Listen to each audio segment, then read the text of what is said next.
Bonjour. Vous savez pas comment jouer Yaemiko, quel équipement lui mettre et jouer dans quelle équipe? Eh ben ce guide est fait pour vous. Tout d'abord, qui est Yaemiko? C'est la grande prêtresse du sanctuaire de Narukami et descendante de la lignée des Kitsune, famille et amie de l'éternité, donc de la Raiden Shugun si vous n'avez pas compris. Mais aussi intimidante responsable éditoriale de la chambre Yae, une maison d'édition de romans légers. Incroyable. Ceux qui résident au plus profond du cœur de l'énigmatime Gucci, avec ses nombreuses identités, pourraient ne jamais être pleinement compris par les mortels. C'est une détentrice d'un œil divin électro et elle utilise un catalyseur pour électriser ses ennemis. Ouais, elle aime bien ça, ouais. Pour ses attaques normales, elle invoque des esprits Kitsune, enchaînement jusqu'à 3 attaques qui infligent des dégâts électro en face d'elle. Pour son attaque chargée, elle consomme de l'endurance pour infliger des dégâts électro de zone après un court délai. Au niveau de sa compétence élémentaire, évocation des Yakans, Sakura dévastateur, se déplace rapidement en laissant derrière elle un Sakura dévastateur, donc c'est un petit totem. Cette capacité peut être utilisée 3 fois et un maximum de 3 Sakura dévastateurs peuvent exister en même temps. Le Sakura dévastateur frappe un ennemi proche d'un éclair infligeant des dégâts électro. Lorsqu'il y a d'autres totems à proximité, leur niveau augmente, améliorant les dégâts qu'il inflige. Le niveau initial d'un totem est de 1 et le niveau le plus élevé qu'un Sakura dévastateur peut atteindre est de 3. Donc si vous en avez 3 côte à côte, ils feront plus de dégâts. Son déchaînement élémentaire, technique secrète, incantation de Tenko. Yaemiko détruit les Sakura dévastateurs à proximité pour être transformé en éclair de Tenko descendant du ciel, infligeant des dégâts électro de zone. Chaque totem détruit de cette manière déclenche un éclair, donc 3 au maximum. Voilà, c'est tout, ça fait juste des gros dégâts. Au niveau de ses passifs, ombre sacrée du sanctuaire. Lors de l'utilisation du déchaînement élémentaire, le temps de recharge de la compétence élémentaire se réinitialise une fois pour chaque Sakura dévastateur détruit. Comme ça, vous pouvez les replacer d'affilée. Son deuxième passif, bénédiction éveillée. Chaque point de maîtrise élémentaire que Yaemiko possède augmente les dégâts du Sakura dévastateur de 0,15%. Est-ce que je vais présenter les constellations? Non. On n'est pas des baleines, on n'a pas un SMIC à mettre dans le jeu. Au niveau de ses armes, pour ses armes 5 étoiles, nous avons la vérité de Kagura. C'est la meilleure arme pour Miko.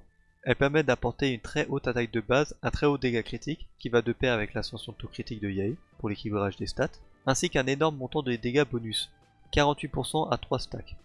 Le 1000 rêves flottant, c'est une option forte dans les équipes d'Endro, mais généralement faible en dehors de celle-là. Ça peut être une bonne option si toute l'équipe utilise bien la maîtrise élémentaire qu'il fournit. L'Atlas de la voûte d'Azur. Avec l'énorme apport d'attaque de cette arme ainsi que son léger buff de dégâts bonus, cette arme est une option redoutable, néanmoins elle ne donne pas de critique. L'origine des 4 vents. Bien que Miko ne puisse pas se servir correctement du passif de cette arme parce qu'elle ne reste pas longtemps sur le terrain, enfin pas longtemps entre guillemets, la haute attaque de base et l'apport en taux critique de cette arme en font une option plus qu'intéressante. Pour ces armes 4 étoiles, nous avons le mouvement vagabond. Ce catalyseur est une excellente option car il permet un investissement en dégâts critiques pour combler l'ascension taux critique de Miko. De plus, les buffs aléatoires sont excellents sur elle. Plus il y a de raffinement, meilleur il est. La perle solaire, c'est l'arme du Battle Pass. C'est une option solide et peut être compétitif avec le mouvement vagabond sur le terrain. Le passif peut être facilement déclenché en utilisant des attaques normales avant de lancer la compétence et le déchaînement. L'étoile du soir errante. Lorsqu'il est associé à un sablier maîtrise élémentaire, il peut être très puissant. En règle générale, le buff d'attaque offert aux membres de l'équipe ne vaut pas la peine d'être pris en compte car Miko contribue elle-même suffisamment de dégâts à l'équipe. L'amulette de roche noire. Cette arme est une option très intéressante pour facilement augmenter l'attaque dès que Miko exécute un ennemi. Et sinon, le code de Favonius. Bien que cela entraîne une perte de DPS, cette arme peut fournir une grande quantité d'énergie aux équipes de Miko, surtout si elle est sur le terrain. Et pour ces armes free-to-play, nous avons une petite variété de choix. Nous avons l'œil d'assermentation. Donc si vous avez joué à l'event et que vous possédez cette arme permet d'avoir un apport en attaque très important grâce à sa haute attaque de base et sa substat, tout en supprimant ses besoins en recharge d'énergie. L'Atlas des terres et des mers, c'est une option décente dans les équipes d'Endro et une option gratuite la plus générale. Notez qu'elle doit être sur le terrain pour déclencher le passif. Ça je ne savais pas et c'est assez négatif. L'histoire du chasseur des dragons, donc c'est une arme 3 étoiles. Elle permet d'augmenter l'attaque des membres de l'équipe. Si vous n'avez rien d'autre, ça reste une option intéressante. Et le guide de magie, c'est aussi une option 3 étoiles. Dans une team d'Endro, ça peut faire l'affaire. Ça, c'est si c'est la dèche sur votre compte et que vous avez vraiment pas d'armes. Au niveau des artefacts, nous avons un mix entre 2 pièces d'attaque pour 100, 2 pièces d'attaque pour 100, 2 pièces maîtrise élémentaire, 2 pièces recharge d'énergie et 2 pièces électro. Toutes ces combinaisons de mix de sets sont possibles. Cherchez simplement les meilleurs substats pour le meilleur résultat. Ou prenez de la recharge d'énergie si vous manquez de la recharge d'énergie. Si vous voulez faire beaucoup de dégâts, partez sur l'attaque. Et si vous êtes dans une team d'Endro, essayez de mettre un peu de maîtrise élémentaire. Vous pouvez faire des mix comme ça vous arrange. Le set emblème du destin brisé. Étant donné que le déchaînement de Miko représente une bonne partie de ses dégâts total, ce set est une excellente alternative qui vous permet de faciliter l'apport en recharge d'énergie tout en y ajoutant un bon bonus de dégâts. Le set ténacité du millélite. C'est une option étonnamment très intéressante, Miko peut maintenir le passif du set quasiment en permanence. Le set Dompteur de Foudre. Il augmente fortement les dégâts sur les cibles déjà affectés par l'élément électro. Dans les équipes suractivation ou électrocution, vous allez généralement avoir une application électro élevée, donc c'est facile d'avoir l'effet du set. Et pour finir, le Rêve Doré. C'est le meilleur set pour combiner avec le Dendro et uniquement le Dendro. Cela augmente grandement les dégâts personnels de Miko avec le boost d'attaque, mais aussi les dégâts de réaction avec la maîtrise élémentaire.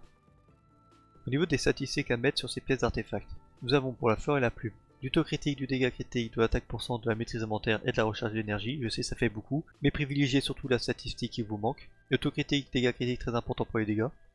Pour le sablier, vous aurez le choix entre de l'attaque % ou de la maîtrise élémentaire, en fonction dans quelle configuration d'équipe vous la jouez. De la maîtrise élémentaire, c'est très bon pour toutes les teams Dendro, et l'attaque %, c'est généralement bien. Donc si vous avez une bonne pièce attaque %, vous pouvez la mettre.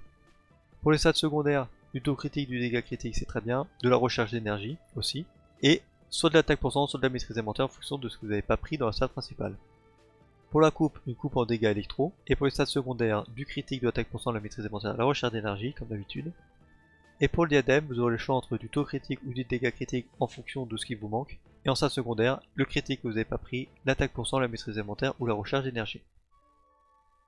Au niveau de ces équipes, nous allons commencer par une composition électro. C'est comme ça qu'on l'a joué avant que le Dendro arrive, donc je vais passer assez rapidement dessus. Vous pouvez utiliser Yae Miko avec Fischl en personnage électro, la Raiden Shogun ou Sarah pour booster les dégâts de Miko. Si vous avez Sarah c'est 6, sinon vous emmerdez pas avec elle. Ensuite, vous aurez besoin d'un personnage Anemo pour la dispersion et la baisse de résistance élémentaire, comme ça vous ferez plus de dégâts avec Miko. Et le dernier personnage c'est assez flexible, donc soit vous partez sur Bennett pour le buff d'attaque, ou alors vous partez sur un personnage Hydro, quel qu'il soit, afin de pouvoir faire des réactions d'électrocution, donc une team Taser. Ou alors vous pouvez partir sur une protection, par exemple le Zong, qui va pas trop interagir avec les réactions électro. Bon, on a passé la partie short, maintenant on va passer à la partie la plus intéressante, puisque Yae Miko est devenue vraiment très intéressante avec l'arrivée du Dendro. Donc nous avons une team suractivation. Dans cette équipe, Yae Miko sera accompagné d'un autre personnage électro, pourquoi pas, qui peut être orienté dégâts, donc par exemple Fischl ou la Raiden, ou alors un peu plus support, donc un healer comme Shinobu ou Dori. Ouais, Dori, on a tendance à oublier. En second personnage, nous aurons un personnage Dendro. Tous les personnages Dendro pourront faire l'affaire selon comment vous voulez jouer. Si vous voulez avoir plutôt Yae Miko ou son second personnage électro en tant que dégâts, alors privilégiez Kole, le voyageur, Yao Yao et Naida, qui seront plus des supports. Mais si vous voulez jouer Yae Miko plutôt en rôle de sub DPS, dans ce cas-là, Ayla Etam et Tinari sont plus intéressants. Et le dernier personnage est un rôle assez flexible.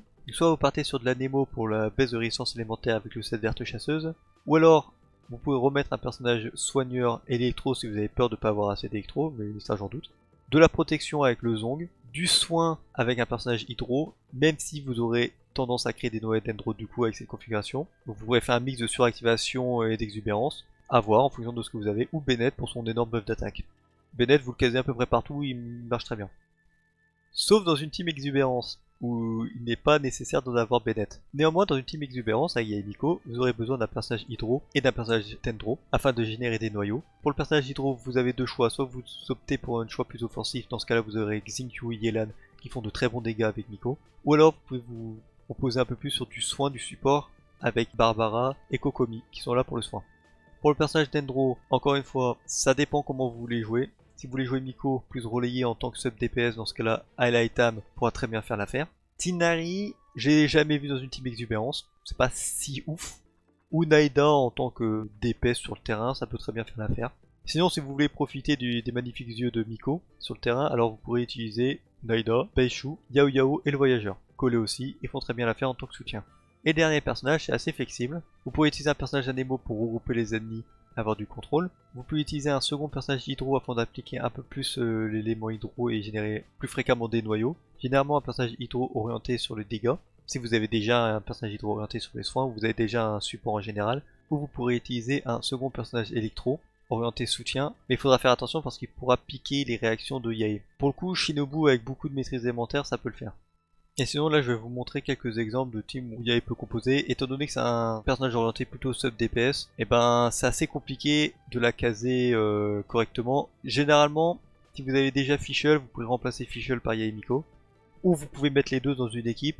C'est un super duo. Par exemple pour les réactions de Catalyst, comme j'avais dit, Naeda, Yae Miko, Fischl et une protection, et ça marche du tonnerre. C'est le cas de le dire.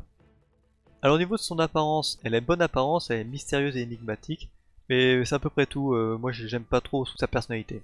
Après j'aime bien sa queue là toute touffue, toute douce là, trop mignon. Pour conclure, Yaemiko a eu un gain de popularité avec l'arrivée du Dendro, et effectivement grâce au Dendro, ça l'a sauvée. Parce qu'avant elle n'était pas très bien comprise, elle n'était pas beaucoup jouée parce qu'elle était moins performante qu'une fichole bien investie. En gros, si vous jouez à beaucoup de Dendro, Yaemiko sera un énorme apport pour votre compte. Et puis c'est à peu près tout en fait. La team suractivation, c'est très très bon avec elle. C'est excellent même. Donc invoquez-la si vous aimez jouer le Dendro ou vous aimez son design.